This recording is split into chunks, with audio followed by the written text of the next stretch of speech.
I was recently brought in to do an online training for over 100 incredible Christian homeschooling moms in this private Kingdom Motherhood community. They brought me in to talk about social media, internet, and just modern day media safety for their kids who were, they had kids ranging from toddlers all the way to teens. And we also added another element of how to apply all of that through a biblical lens, since it was a faith-based group.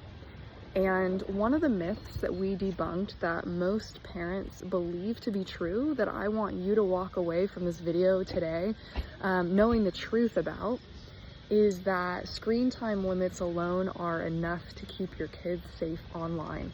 The truth of the matter is that that couldn't be further from the truth.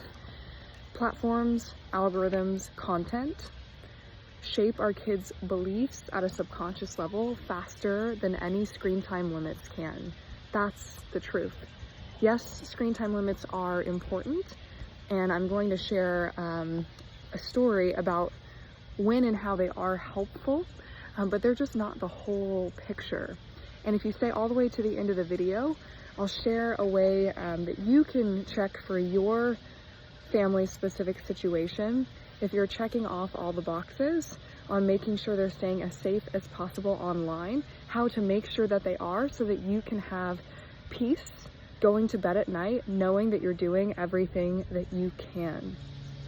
So one of the most important things about screens is, especially for younger kids, is that whether they're using it for Duolingo, educational purposes, or entertainment, screen addiction and that dependency can be created without guidelines and without understanding the whole picture. It doesn't matter if they're using it for educational purposes, baby Einstein, etc. So I worked with a family who had two kids, 7 and 9 years old, and from the time that they were toddlers, they were given an iPad. And over the years, their relationship with screens had turned into basically any moment that they weren't in school, so car rides to school, car rides back from school, bedtime routine, weekends, they were allowed to be on iPads. And though the family did have screen time limits, almost over 90% of the time, screen time limits were negotiated beyond what their original agreement was supposed to be. So it was this constant battle and headache, which I'm sure is probably familiar to you, of 5 more minutes or 10 more minutes or 20 more minutes. So what ended up happening was, with this constant renegotiation of fine, giving in and letting them have 5 to 10 more minutes, over the years that compounded into, when it was time for them to get off screens, over 50% of the time they would respond with violent or aggressive behavior, not being able to have that extra time. Now, it's not that these things aren't unchangeable, but being proactive and being able to mitigate the most amount of risk for that to be your situation is obviously the best case scenario. It's not impossible, if that is your current scenario, to restart and refresh that.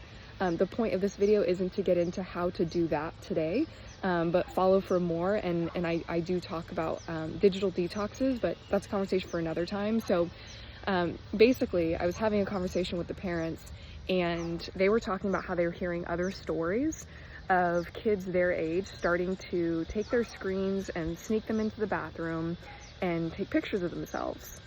Well, boys and girls are targeted on popular platforms like Roblox and Minecraft by predators and strangers online to ask for things like that, to ask for parents' credit card information, personal information, addresses, etc. And the dad was so uncomfortable by the thought of his own kids being in a situation like that, even though they were both on and using games like Roblox and Minecraft, that he stormed off and left to go into the kitchen.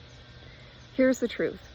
When we rely on screen time limits alone, the beliefs that our children start to believe at a subconscious level is that they need screens to be okay. They need screens to emotionally regulate, which is obviously not how you want your kids to feel.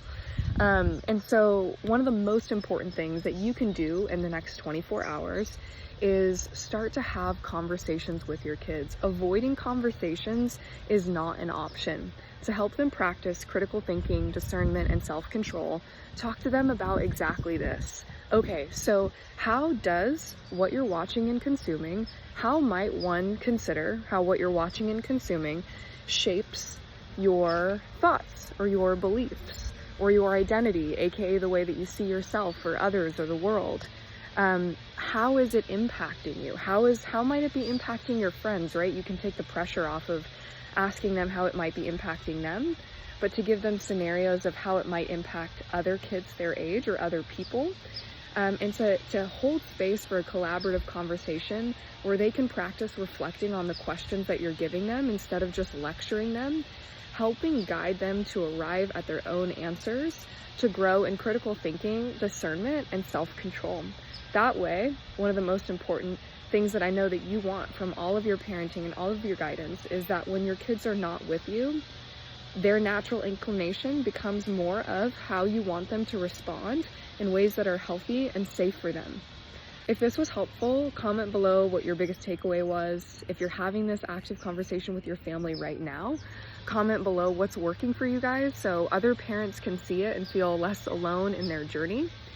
And if you have specific questions around wanting to make sure that you're doing everything that you can to keep your kids safe online, and you want to make sure that you're checking off all the boxes, feel free to text the number below and I will personally get back to you and support you with additional tools, support, and resources that I have. Follow for more and I'll see you in the next video.